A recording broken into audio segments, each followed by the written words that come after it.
My parents insist I let my troubled sister move in after her divorce, but she crosses the line by flirting with my husband, leading to major family drama. I, 25 female, have a twin sister, Becky. She and I were close growing up, but something just went very wrong when she was a teenager. Becky was an exceptionally bright student, while I was quite average, so in 8th grade she was offered a scholarship opportunity from a really reputed institution for gifted kids like her, and she wanted to accept. The only problem was that the high school she was supposed to attend was way out of town, and the commute itself would take up more than an hour every day. We could have let her live on campus, but Becky wasn't fine with it because she said she didn't like the idea of living on campus. So, after a lot of deliberation, my parents decided that she could live with our aunt, my father's sister.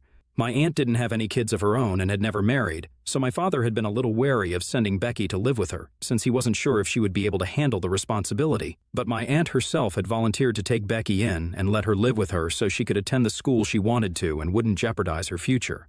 And that's how Becky ended up living with my aunt for high school, while I continued to live with my parents. She would come back for the holidays, and we would all visit her whenever we had the time. For the first couple of months, everything was going fine, and she would tell us that she was having the time of her life at her new school since everybody was like-minded, and she was finally being challenged. I was really happy for her because I wanted her to succeed. I had never been one of those typically jealous kids. I just wanted everyone to be happy, and I guess that still remains the same. So initially, when she would tell me about her school and her new friends, I would be happy for her, and she wouldn't make a big deal out of it either. She would just mention it casually in conversation, but over time that started to change, and it felt like she was trying to rub it in my face and make me feel bad about it. For a while, I thought that I was just reading too much into it, but then there were a lot of other negative changes in her behavior as well, which my parents also picked up on gradually. That made me think that maybe I wasn't reading too much into this, and something was going really wrong with Becky. This wasn't instantly noticeable, and it took a lot of time for us to actually come to terms with the fact that Becky was becoming much more different, and kind of worse as a person. It started off small, like whenever we would visit her, she wouldn't talk as much as she used to and always seemed to have an attitude. But we brushed it off, thinking that she was probably just stressed and tired from school and needed time to herself.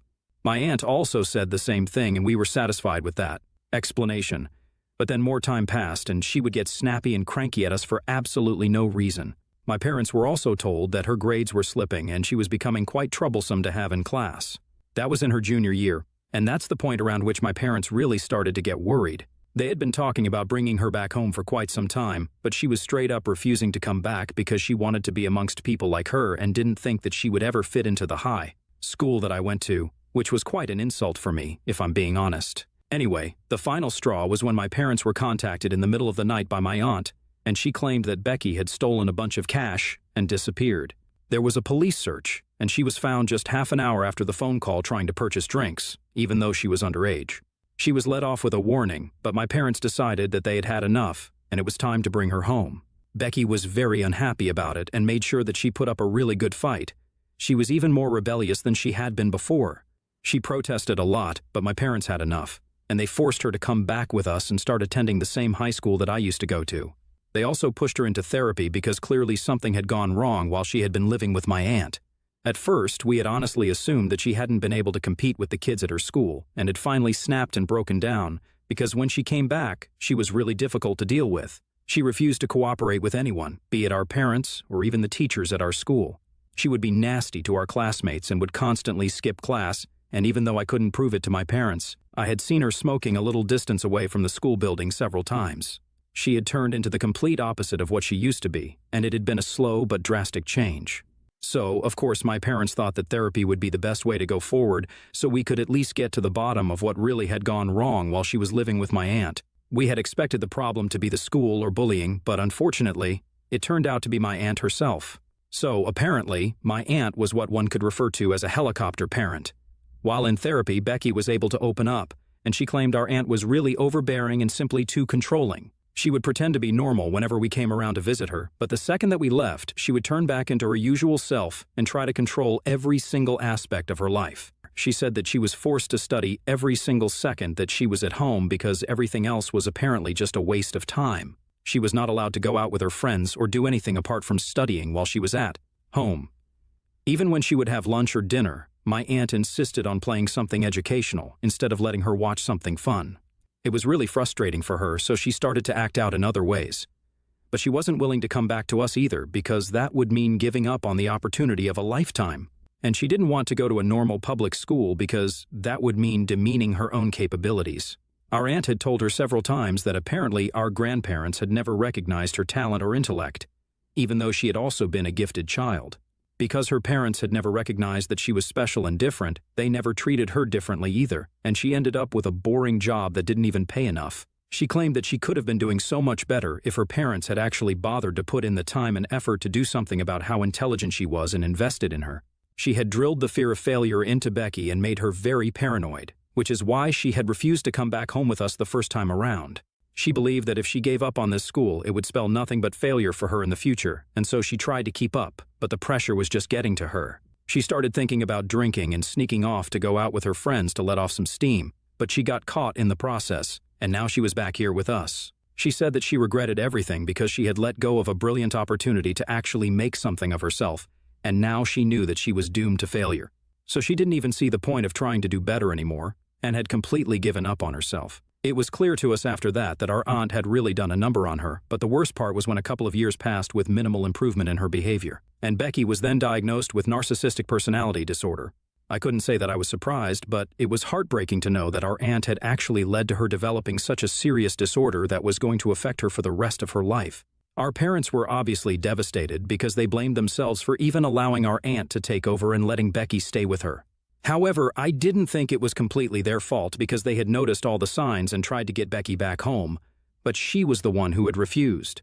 Also, our aunt pretended to be really normal and was good at it whenever we were around, so there was no way that we could have found out unless Becky herself told us about it. They even filed a lawsuit against her to try and get her to pay us for the damage that she had caused and actually won. All that money went into Becky's treatment because she needed intensive therapy for several years. She managed to graduate from high school with great difficulty, but couldn't go to college because she was not in the correct condition, and my parents didn't want to risk anything by sending her away again. She refused to attend community college, so she continued to live with our parents. Until a few years ago, she started dating this guy called Toby, who moved in next door by himself after our old neighbors sold their house and moved away. He knew everything about her because our parents felt like it was their duty to tell him when they noticed that Becky was growing closer to him and often found her making excuses to speak to him. He was actually a really kind and compassionate person who genuinely seemed to like her. He didn't even care about her diagnosis and reassured my parents that he really liked her and wanted to go out with her in spite of everything that he had been told. My parents weren't exactly on board with it, but Becky convinced them to let her move in with him after they had been dating for a couple of months. It certainly helped that he lived next door, and my parents could always just pop in to make sure that she was doing all right. So they agreed after a while because it was getting really difficult to justify keeping a full-grown adult woman under their constant supervision. Becky ended up moving in with Toby, and my parents continued to try and make sure she wasn't doing anything to jeopardize her future and her relationship. They had also found her a job in a friend's startup company as a receptionist around the same time because she was apparently getting sick of being stuck at home. They found her the receptionist job so that it could be something low pressure for her to start with, and she could eventually work her way up. Everything was going great for her. After almost a year of living together, they decided to get married, and since they were already living together, my parents agreed because they thought that this would do a lot of good for her. She even quit her job to be a full-time stay-at-home wife. Honestly speaking, being with Toby had actually brought about a lot of positive changes in her life, and she was even behaving better with all of us instead of constantly treating us like the enemy and acting like she could do so much better if we didn't exist to bring her down. So they thought it was a good idea, and she got married 2 years ago. I only just got married last year to my boyfriend, whom I've been with for almost 7 years. We met in our first year of college and have been inseparable since then. My husband Jack has always known about Becky ever since I brought him home to meet my family for the first time, and Becky started flirting with him like nobody's business. I told him about Becky's diagnosis and said that she might act a little strange, but I didn't expect her to start flirting with him right in front of me. It was really inappropriate, and I had to ask her to stop multiple times before my mother finally snapped at her and told her to go back to her room. It was really awkward afterward, and we had to explain to him that this was just how she was, and there was no telling what she might say or do because she literally had no filter. She would often say things to hurt us on purpose, and trying to flirt with my boyfriend would definitely get it done. But that was their first interaction, and after that, Jack would just ignore her, and she got bored after the first few attempts when she tried to flirt with him, but it wasn't reciprocated and started ignoring him back. So they never really got along, and neither did I think it was necessary for them to do so either, and I left the situation alone. But she had been invited to my wedding as I had been invited to hers, since my parents wanted us to at least pretend to be a happy family, even if we weren't one. She was totally smitten by Toby, and once they were together, she had started being nice to everybody, so I didn't think that there was any harm in finally being a family again. We started off well with monthly family dinners, and were really trying our best to mend our relationships and be a little less dysfunctional. And it was really working because we had made a lot of progress in the past couple of years. And I guess one could actually refer to us as a happy family now, but I guess it was too good to be true because we recently found out that Becky had been cheating on Toby for the past year or so. We were all really shocked to find out about it because we had always assumed that Toby and Becky were as in love as could be, and yet she went ahead and had an affair with one of his CO workers, no less. It was a huge scandal for the family, and Toby filed for divorce as soon as he found out. He'd found out about it by chance because Becky had left her phone unlocked around him and left the room, and unfortunately, that's when her affair partner decided to drop a text. It was almost as if she wasn't even trying to hide it by that point. I guess she got lazy because she had been cheating on him for over a year and getting away with it, which is probably why she slipped up. Either way, there was no talking him into taking her back. And I don't exactly blame the guy, because who would take her back after what she did? After quite a lengthy divorce process, it was decided that they would sell all their property, and that included the house. So Toby sold the house and split the money between the two of them. Becky lived with our parents for some time after the divorce, but my parents kept telling me to let her live with me instead because she complained that my parents being around made her feel like a total loser who was still living with her mom and dad after a failed marriage. She could just rent an apartment and live on her own, but apparently my parents didn't want that because they thought she might hurt herself or do something stupid if she was left to her own devices. My parents were practically begging me to take her in so she could rebrand her life. While I didn't see the point of declining it over and over again, so I ended up agreeing to it and took her in.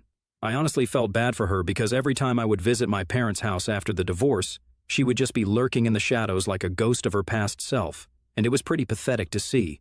I don't think anybody in my place would have continued to ignore it, and at the end of the day, she was my sister, and I owed my family certain things, or at least that's what I believed before I took her in, and she decided to stab me in the back anyway. A while after the divorce, I decided to speak to my husband about this.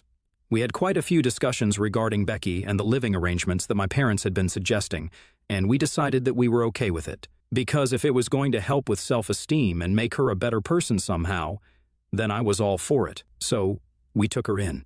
A couple of days ago, she managed to screw it up in less than a week. She was quite happy to move in with us, and I could tell that my parents had been right. She really did want to live with me instead of them. It was kind of strange because she and I had grown apart in the years after she went away to live with our aunt. It was nice to see that she was finally reconnecting with me, and I even thought that we could really rebuild our relationship again. I was wrong, obviously, and I never should have taken her in. I only did it as a favor to my parents and a little bit to her because we all knew that she was in over her own head, and I wanted to do something to fix the family. Call it my savior complex, but I just wanted to be helpful. The day that she moved in was actually pretty nice. We let her stay in the guest room, and she really made herself at home there. She was chirpy and lively that day, and this was the first time that I had seen her this happy ever since the divorce took place. So I, for one, was really happy that I was being of help. However, things started changing as soon as we had spent one day in our house. The very next day, she started picking apart stupid things, like how I decorated my house and the kind of paint that I used for the walls. It was ridiculous, but I didn't say anything about it because it seemed too petty to make an issue out of. The last straw was when, at dinner, she decided to start flirting with my husband. I'm not even kidding, it was like full-on flirting, and she didn't even seem to care that I was sitting right there. She kept asking him weird questions and making googly eyes at him throughout dinner, and I could tell that he was really uncomfortable, as was I. On more than one occasion, she brushed her hand against his on purpose, when there was really no need to.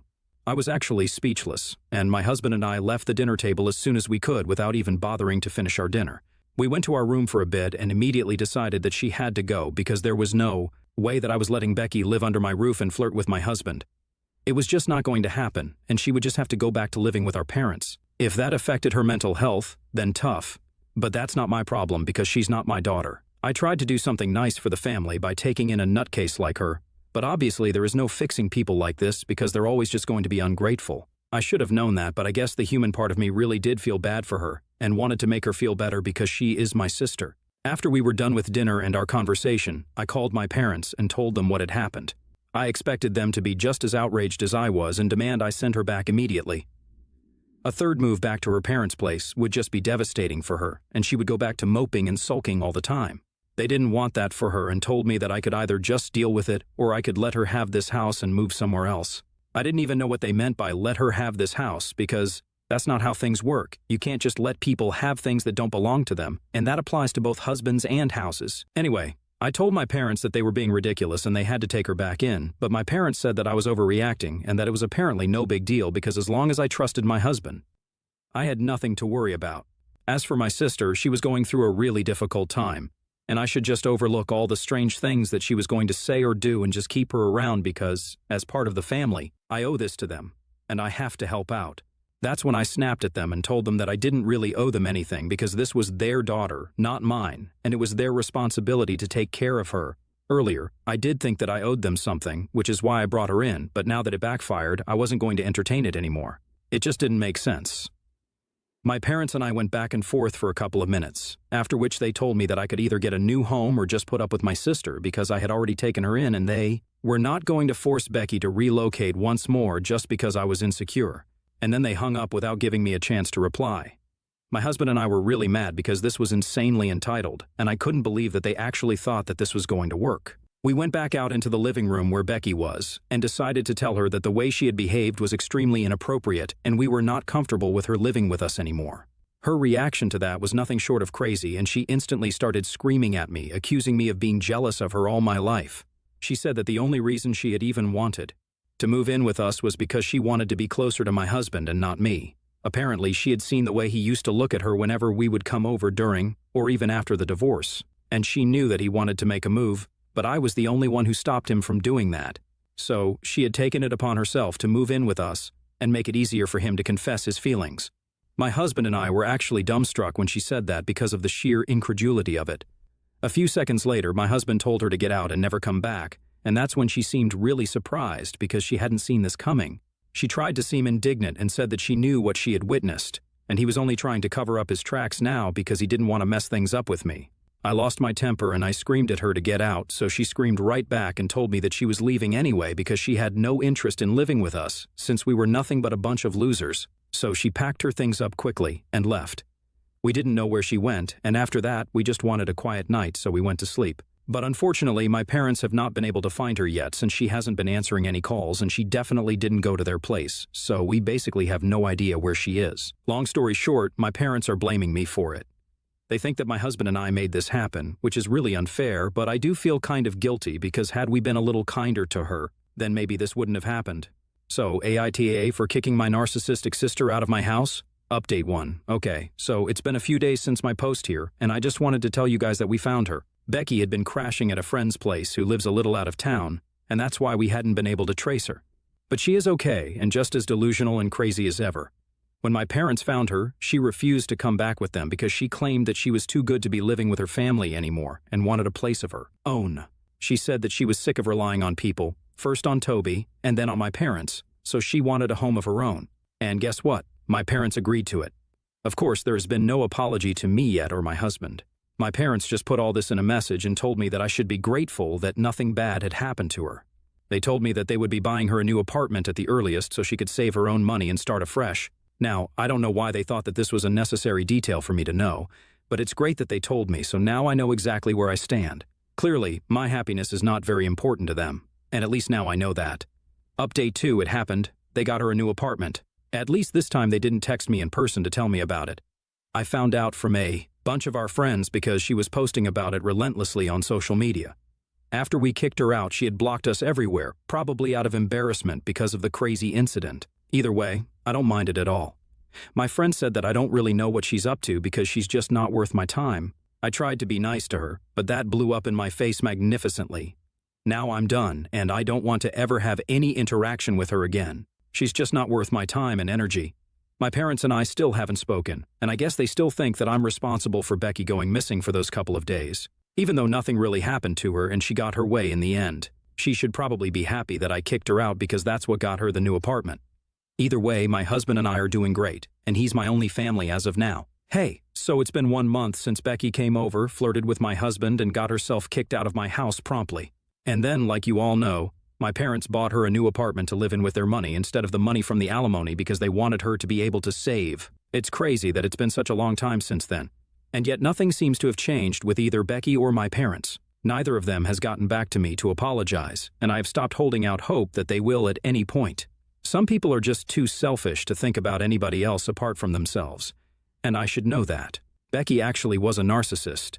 She should probably start therapy again, but I'm not going to tell her that because she's not my family anymore. My husband and I are still going strong and happy, and that's all that matters to me. My parents and Becky can take a hike.